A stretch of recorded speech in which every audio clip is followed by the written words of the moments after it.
Hi, this is Tim from InstantPianoGenius.com.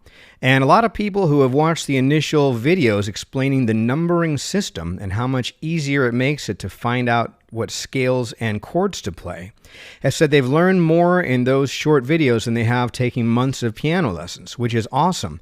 But a lot of people have also been asking for an easy way to reference the things that I've shown them so they can remember it after they've seen the videos. So I have created a PDF file that has charts that explain everything that I have shown you in the videos so far, and you can download it at InstantPianoGenius.com. So just go there and download it, and I wanted to show you what's in the PDFs right here and explain what's in them before you download it so you can have a sense of what it is. So this is the first chart, and this just shows the numbering of counting fingers. And this is pretty standard. I refer to thumbs as 1 on both hands, and then counting out, counting the little finger as 5. So that's the easiest thing. Now let's move on to how we figure out scales. With the number system, it's easy to figure out and play any major scale, because major scales consist of whole steps, except between 3 and 4 and 7 and 8, which are only half steps. So if you happen to be playing in the key of C, you go whole step, and then between 3 and 4, it's only a half step, and between 7 and 8, it's only a half step. Now, that 3, 4, and 7, and 8 is the same no matter what key you're playing in. So in the key of D, there's going to be 2 black notes, but black notes and white notes are the same. It doesn't matter. There's no difference between them. The only thing is that there's a half step between the 3 and the 4 and between the 7 and the 8. And just go back and watch the videos to remind yourself of that. But that's just a quick way to check back to this chart to remind yourself how to play any major scale. Now, once you can play any major scale, it's very easy to play any major chord, because a major chord consists of the 1, the 3, and the 5 notes of the major scale. So 1, 2, 3, and then a half step, and then 5. So what that looks like is with any major chord, which is in the root position, meaning that if you're playing a C, you're playing a C with your thumb, there are always 3 notes between the 1 and the 3 and 2 notes between the 3 and the 5. And in the key of C, those are all white notes, but it doesn't matter what chord you're trying to play. If you're trying to play a D chord, the third note happens to be black, but the main thing is there's always 3 notes between the 1 and the 3 and 2 notes between the 3 and the 5. That's how you play any major chord. Minor scales are just as easy to learn as major scales. The only difference is they are all whole steps except between the 2 and the 3 and between the 5 and the 6. And the key of A minor happens to be all white notes, and there's only half steps between the 2 and the 3 and the 5 and the 6. And if you're playing a different key, like the key of G, there happens to be 2 black notes. But again, the black notes and white notes, that doesn't matter. All you need to know is it's between the 2 and the 3 is the half step, and between 5 and the 6 is the other half step. Now, knowing how to play any minor scale, you can figure out any minor chord. So with a minor chord, the only difference between a major and a minor chord is that the third note is down a half step. So whereas with major scales there was 3 spaces between the first and third and 2 between the third and the fifth, with a minor scale it's reversed. So there's 2 spaces, there's 2 notes between the first and the third note, and there are 3 notes between the third and the 5. In A minor, it happens to be all white notes that you're playing, but that's the main thing, is 2 on the bottom, 3 on the top for minor. Just the reverse of major. Now these are minor chords, and this D happens to be all white notes.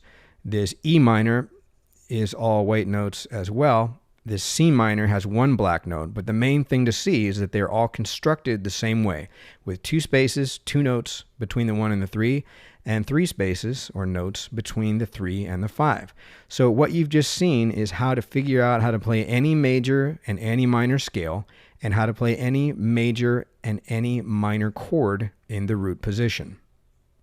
Now, your left hand in general does not have to work as hard as your right hand. Mostly it plays single notes or octaves. So if you're playing a G chord with your right hand, what you would do with your left hand is probably put your little finger on a G, which we'd call the 1, and you would put your thumb on, we're going to call it the 8, but what it is, it's an octave above the other G. So you would play an octave there, and that's one way to play a chord. Depending on what you're playing, you may sometimes also play the 5 note of the scale with your second finger. So you would play the 1, the 8 with your first and fifth finger, and then you would also play the 5 note of the scale with your second finger. And that would be exactly the same whether you were playing a major or a minor chord with your right hand, because the 1 and the 5 and the 8 are the same for both a major chord, major scale, and a minor chord or minor scale.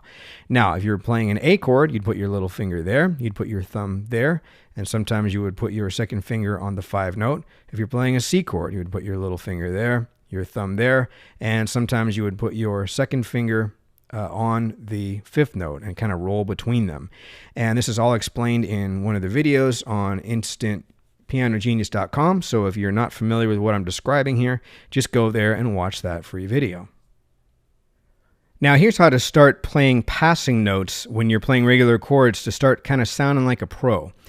Now, if you're playing a major chord, a 1, 3, 5, you're playing a C chord, you can just keep playing that chord over and over, but it starts to get kind of boring and it doesn't really sound that great after a while if you're not changing anything.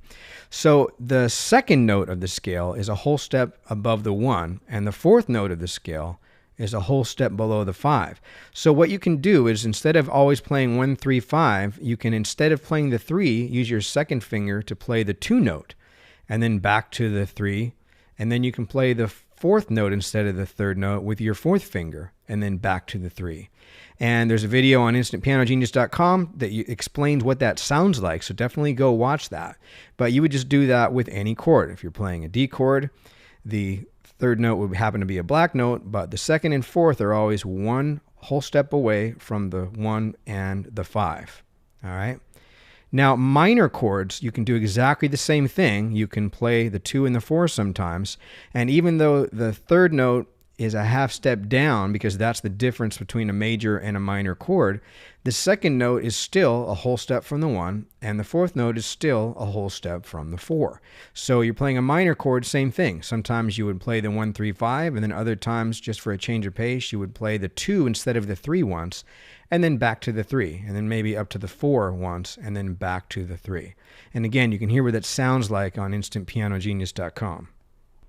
Now, the number system doesn't just teach you how to play the notes in a chord, it also tells you what chords to play in a song progression, what chords to play that make up a song. Now, if you're in C, then a C major chord would be the 1 chord of a C major scale. If someone told you to play a 2 chord, that would be playing a D. A 3 chord would be an E, and a 4 chord would be a F, and a 5 chord would be a G. Okay? So the 1, 4, 5 chord progression is the most popular chord progression in popular music. It's been used in everything from Twist and Shout, Johnny B. Good, Rock Around the Clock, Old Time Rock and Roll, Great Balls of Fire, Brown Eyed Girl, Margaritaville, practically all blues songs, just literally thousands of songs. And so if someone tells you that you're going to play a 1, 4, 5 song, then depending on what key it's in, you can figure out what those chords are. So in the key of C, if it's a 1, 4, and 5, you're playing a C chord, you're playing an F chord, and you're playing a G chord. Now, if they tell you that you're playing a song in the key of A, and it's a 1, 4, 5 chord progression, then 1, 2, 3, 4, 5. Okay, that tells you that you are playing A chord, a D for the 4, and an E for the 5. Now, if someone starts to sing and then they go, hey, that's the wrong key for me, I need to do it in the key of E. You go, oh, okay. Well, in the key of E, the E is the 1 chord, and then 1, 2, 3, 4, 5. So the 4 chord is an A, and the 5 chord is a B. So you're playing E, A, and B. So by knowing what key you're playing in and having someone tell you that it's a 1, 4, 5 chord progression, you can figure out what those chords are, and it doesn't matter what key you're in, which is really awesome. And once you understand how those chords are held together, you'll really be able to expand out and be able to play literally thousands of songs. The chart I just showed you on chord progressions, the 1-4-5 chord progression, by the way, is not on YouTube. That is on InstantPianoGenius.com, and you can watch it for free by going there, as well as downloading the PDF of the pages and charts that I have just shown you. They really are handy, and you can print them out and set them on your piano, and it makes it really easy to play whatever major and minor chords and whatever scales it is that you're trying to do. So definitely grab that PDF. I hope you found this useful, and keep checking back because we'll be adding more videos. Thank you.